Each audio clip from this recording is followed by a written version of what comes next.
गुरवे गौरचन्द्राय राधिकायै तदालये कृष्णाय कृष्णभक्ताय तद्भक्ताय नमो नमः। बड़े सुंदर प्रसंग हैं। हम लोग भगवत मार्ग में बढ़ने का जल्दी जल्दी भगवान चरण कमल प्राप्त करने का उपाय है। हमारे गोस्वामियों ने, ऋषि मुनियों ने, भगवान ने, व्यासदेव ने जो नियम बनाया उस नियम के में हम लोग चलना चाहिए।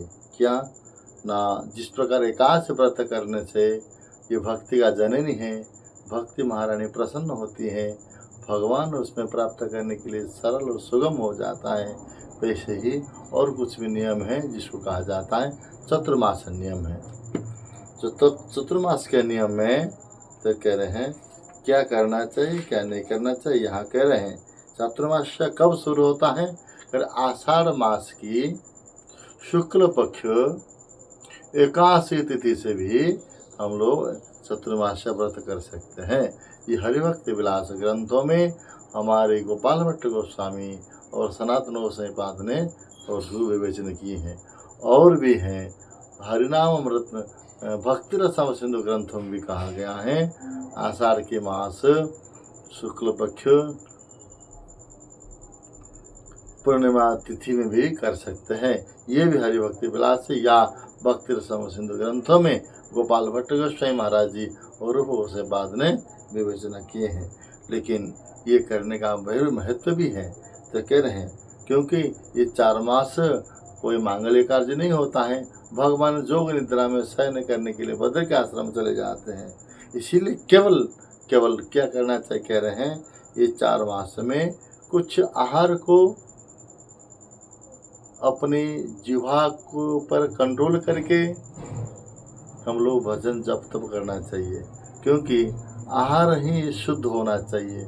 आहार शुद्ध से ही सत्व शुद्धि ध्रुव स्मृति सुलब्ध सर्वग्रंथना विप्रमुख्य। और आहार से ही हमारे आहार शुद्ध होगा, आचार विचार भी शुद्ध होंगे, हमारा मन भी शुद्ध होगा, बुद्धि भी अच्छी होगी।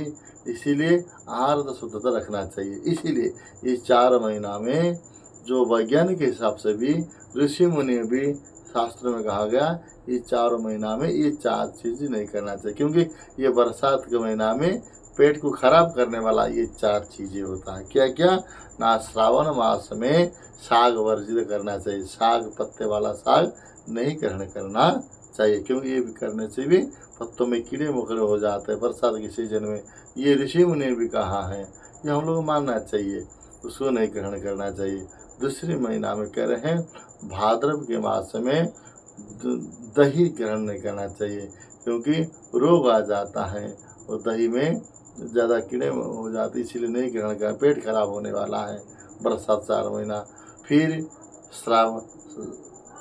आश्विन मास में दूध ग्रहण नहीं करना चाहिए। क्योंकि उस समय गौ माता को रोग आ जाता है, इसीलिए उसको ग्रहण नहीं करना चाहिए। और 5वां महीना में सोरस तेल, सोरस और उड़द दाल ये सारे ग्रहण नहीं करना चाहिए। नियम सेवा के महीना है।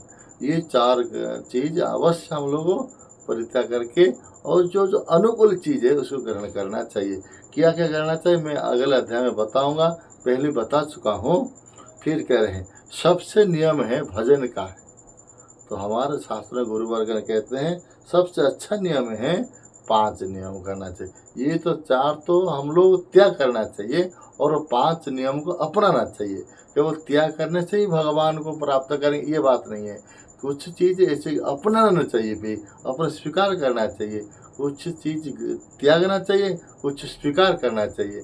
तो क्या क्या कह रहे हैं यहाँ पर? कह रहे हैं करके पहला साधु संग करना चाहिए, संतों का संग, भक्तों का संग करना चाहिए, सत्संग करना चाहिए, साधुओं में से भगवत कथा श्रवण करना चाहिए 4 महीना तक।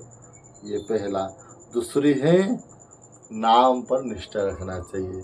जितने हम लोग नाम में निष्ठा रखेंगे, जितने हम लोग नाम करेंगे, नाम को बढ़ाना चाहिए। ये नाम निष्ठा है।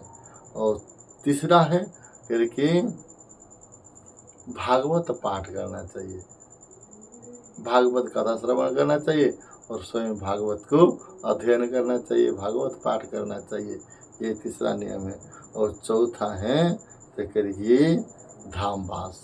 ओहो, धामवास, वृंदावन हो, मथुरा हो, काशी हो, अयोध्या हो, जगन्नाथपुरी हो, रामेश्वर हो, द्वारिका भी हो, श्रीरंगम हो, कहीं जगन्नाथ, कहीं पे भी हम लोग 4 मास या जितनी जितनी भगवान ने सामर्थ्य दी है उतना समय तक जा कर के हम लोग 4 महीना हो तो अच्छा है, 2 महीना हो, 1 महीना हो, 15 दिन हो, 2 दिन हो, क्यों ना हम लोग चतुर्मास के अंदर धाम में कुछ ना कुछ रहकर तपस्या करना चाहिए। धामवास का नियम है बहुत। और 5वां है विग्रह का सेवा करना चाहिए। विग्रह का सेवा करना और विग्रहों की सेवा करके ही और विग्रह के सामने दीपदान करना चाहिए। इस 4 महीने का नियम भी केवल कार्तिक महीना में नहीं है, 4 महीना में दीपदान करने से ही ये 5 नियम। पहला नियम आप लोगों को याद कराता हूँ। पहला नियम साधु संग करना चाहिए। दूसरा नियम है नाम जप करना चाहिए। तीसरा नियम है भागवत पाठ करना चाहिए। चौथा नियम है धामवास करना चाहिए। 5वां ने विग्रह सेवा करो, उसके साथ दीपदान करना चाहिए भगवान की विग्रह के सामने। ये करने से ही हमारा चतुर्मास का फल अच्छा से अच्छा होगा। यही है चतुर्मास का यही नियम है। बोलो वृंदावन बिहारी की जय।